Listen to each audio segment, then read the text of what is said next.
Next guest will saddle the talented Dancing Candy for his stakes debut later this afternoon in the San Felipe. We welcome in live via telephone from Southern California, Mr. Cliff Sise. Cliff, Mark Casano welcoming you back to Down the Stretch.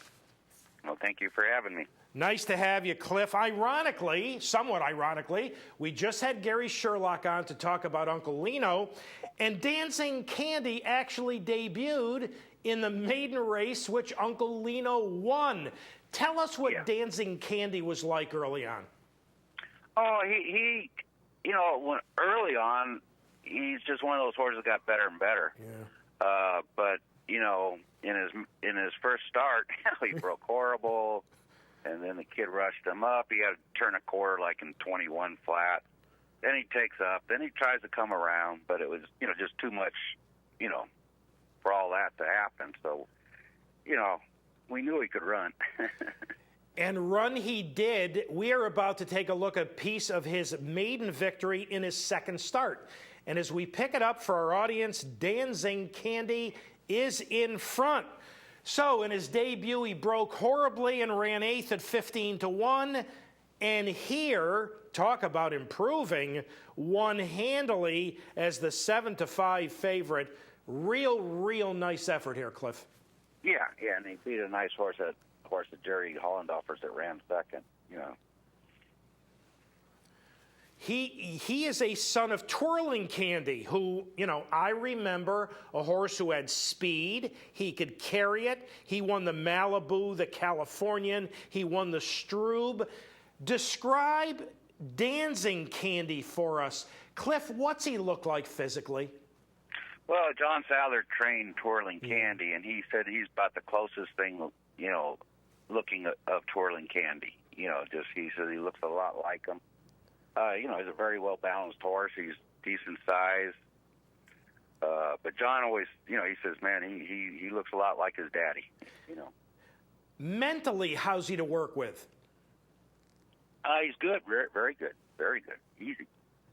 A little studdish, but he's ready. He wants to breed all the time, but, okay. But not bad. You, as you mentioned, his debut was, a semi-disaster. He broke so badly from the inside. But you've been dealing with some gait issues early on with him.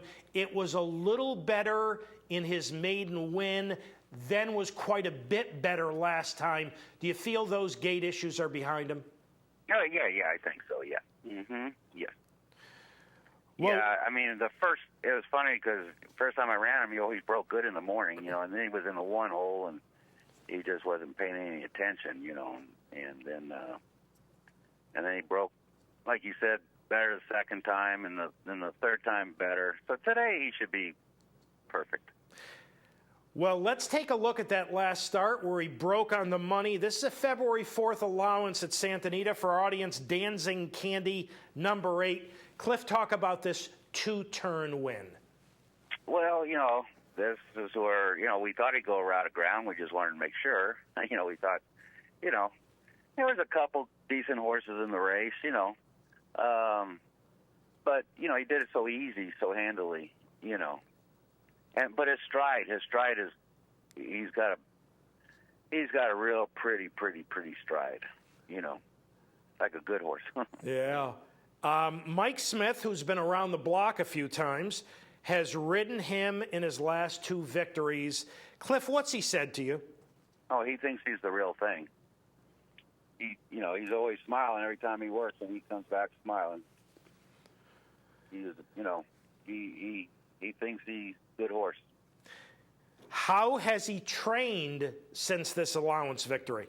Oh, good, very good. I worked him with another horse the time before, and Mike just let him the last couple jumps just pop himself in front, and then he galloped out. I had him in 12-1 and out in 24-2.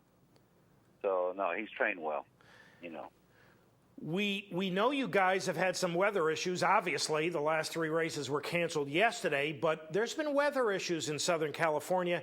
Has that impacted his training schedule at all? Not at all. Oh, that's great. No, not at all. Nope, and it's sunny today. A little cool, but, the track should be fine.